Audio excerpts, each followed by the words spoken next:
Interview Mas Ade dan Arshuju pesan dan saran buat Onyx. Mas Ade, sebagai analis yang luar biasa ya kan, papan Betul. atas. Betul, oke. Dapat loh kumis ya, sombong. Ini, melihat Onyx sampai di posisi yang agak cukup terancam kali ini, sebenarnya expect gak sih sampai Onyx di posisi ini? Sebenarnya kalau bilang expect sih ketika main dia di first match-nya di M7 ini udah ekspektasinya ada sih kan. Kalau misalnya sebelum-sebelumnya ya mungkin dia nggak expect kan, terakhir kan tracknya itu kan Juara. di MPL itu kan mereka kan sama di GOF itu kan dia kuat banget kan, rapi gitu ya. Nah sekarang tiba-tiba pas first match mereka agak-agak struggling ya, walaupun ini kan turnamen internasional kan, berarti kan champion semuanya yang pada ikut di sini kan semua champion kan. Betul.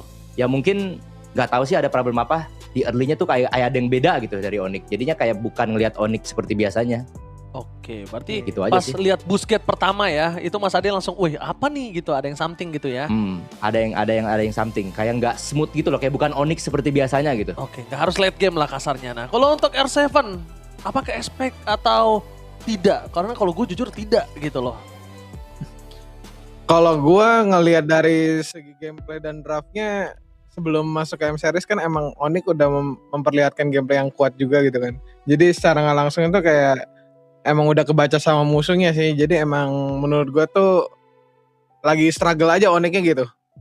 Oke, tapi masih Dari pede nggak? segi draft itu ngaruh ke gameplaynya. Tapi masih pede nggak nih untuk Bang R7? Pede lah. Kalau misalnya emang dia udah evaluasi dan berani keluar zona nyaman, harusnya mereka menemukan hero yang baru ya. Karena kan emang roster-rosternya monster semua ya. Memiliki individual yang bagus. Jadi ya harusnya bisa sih Dream team ya bisa dibilang. membawakan sesuatu yang baru gitu. Enggak yang itu-itu aja gitu. Oke, sesuatu yang baru nih. Tapi ya kira-kira ya sesuatu yang baru nih. Hal apa yang harus segera nih dilakukan dengan Onyx untuk bisa keluar mungkin ya dari situasi kayak sekarang kan udah pressure banget ya. Banyak terpaan dari luar juga. Nah apa yang kira-kira harus dilakukan dengan Onyx nih di situasi sekarang nih R7? Kalau itu kan tergantung dari tim masing-masing ya. Itu kan jam terbang kayak kalau mau dilihat contohnya kayak contoh Yazuki main Leomord gitu.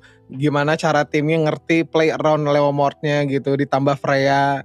Ya kalau misalnya dilihat dari kemarin Onyx itu ketika Kairi pakai Leomord belum terlalu power gitu. Atau timnya mungkin belum ngerti play around Leomordnya gitu loh. Oke. Berarti Jadi emang harus lebih kayak memahami draft as a timnya juga gitu. Gimana cara eksekusinya gitu. yang fit in Agar sama Onyx perangnya ya. itu ya. Oh, yang fit in sama Onyx. Oke, tapi Mas Ade, coba Mas Ade kalau misalnya diubah posisinya Mas Ade di dalam satu komposisi tim Onyx juga sebagai staffnya